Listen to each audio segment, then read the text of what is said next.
अरे शामू, जल्दी बग्घी तैयार कर।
श्रीकांत, आज का मामला क्या है? दादा ठाकुर, ये दो भाई रघुनाथ और लखन रामलाल के बेटे हैं। माँ बाप के जीते जी घर जमीन जायदाद सब कुछ बांट चुके हैं। अब झगड़ा माँ बाप के बंटवारे को लेकर उठा है। माँ को अपने पास रखने के लिए तो दोनों तैयार हैं, पर बाप को रखने के लिए कोई राजी नहीं है। क्या ये सच है? जी दादा ठाकुर, माँ बहुत बूढ़ी और कमजोर हो गई है, इसलिए उसकी देखभाल करना मेरा फर्ज है। दादा ठाकुर, मैं बचपन से ही माँ को बहुत चाहता हूँ। माँ के बिना रह नहीं सकता, इसलिए माँ की सेवा करने का अधिकार मेरा है। वैसे भी पिताजी भैया को बहुत चाहते हैं, भैया को उनकी देखभाल करनी चाहिए। कितने बच्चे हैं तुम्हारे? एक लड़का और एक लड़की है। और तुम्हारे?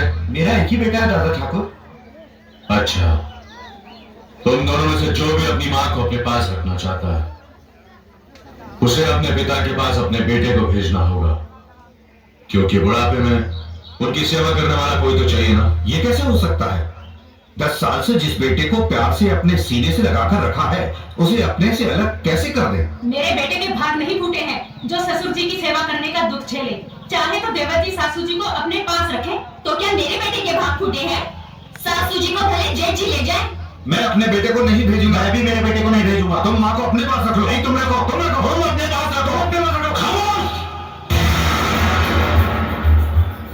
तुमने अपने बेटे की परवरिश सिर्फ 10-12 साल की, और आज जब अपने पिता की बात भेजने की बात आई तो तुमसे बर्दाश्त नहीं हुआ। छटपटा गए तुम दोनों।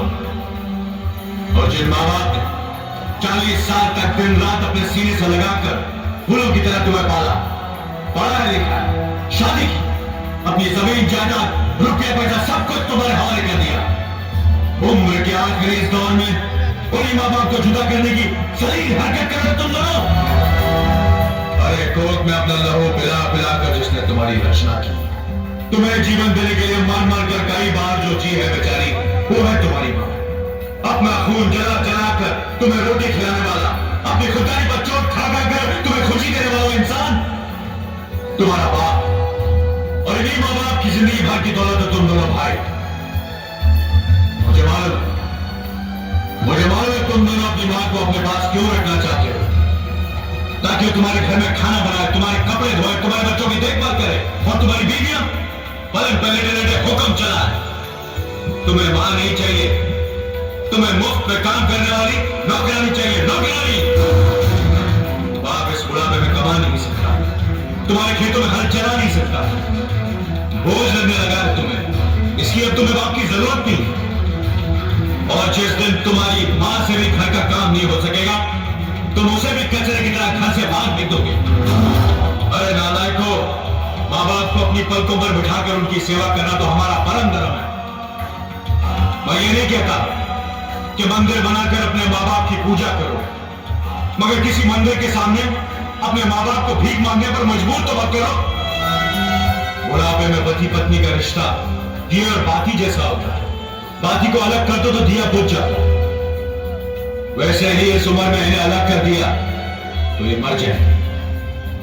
इतिहास गवाह, जो माँ बाप की इज्जत नहीं करता वो बेटा कभी सुखी नहीं रह सकता। हमें माफ कर दीजिए नारायण ठाकुर, हमें माफ कर दीजिए, हमें माफ कर दीजिए। माफी मुझसे नहीं, अपने माँ बाप से मांगो जिनका दिल तुमने दुखाया है। अब इनकी आखिरी सांस तक तुम्हें इनकी सेवा करनी पड़ेगी, वरना तुम इस गांव में नहीं रह सकते। यह हमारा फैसला है।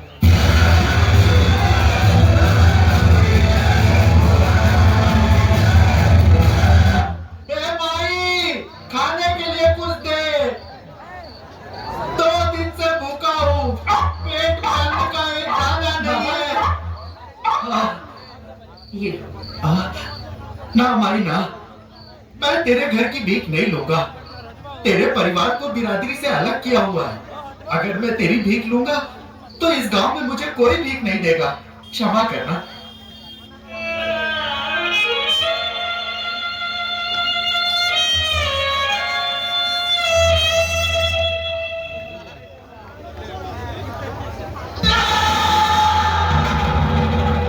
हो गया तेरा कलेजा ठंडा, या हमें और बेइज्जत करवाएगी।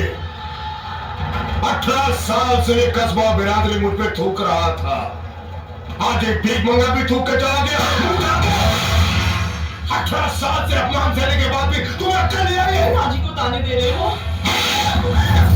साली कमीनी कुतिया, ये सब तेरी वजह से हुआ है। अगर तू अपनी इज्जत के बदले रुपया मांगती, जमीन मांगती, मैं सब देता मगर नहीं। पंचायत को बुलाकर जबरदस्ती मेरी बीवी बन के मुंह उठाते हो। क्या करती है? क्यों अपनी मान मर्यादा को भुलाकर इसकी इज्जत से खेला था? मर्यादा को मैंने, तेरा वो धर्म भाई गजराज ठाकुर बोला था, जिसने इस रास्ते की कुतिया को मेरे गले बांधकर 18 साल के लिए हमारा हुक्का पानी बंद करवा दिया। मुझे देखकर जो लोग अपना सर झुका लेते थे, वही लोग मुझे देखकर मुंह फेर लेते हैं। यहाँ तक कि मेरा बाप जब मरा था, उसकी अर्थी को कांधा देने के लिए कोई हरामजादा नहीं आया।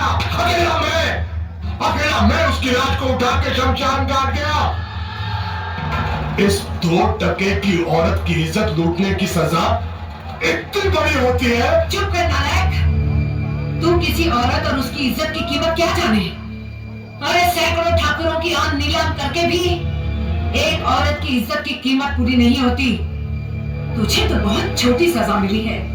गजराज ठाकुर की जगह अगर मैं होती ना, तो सूली पे टांग देती तुझे। बस एक शब्द भी और बोली ना, लतिया डालूंगा, फोड़ डालूंगा तेरा चेहरा। क्या तू मुझे लतियाएगा? मुझे? अपनी जन्म देने वाली माँ को?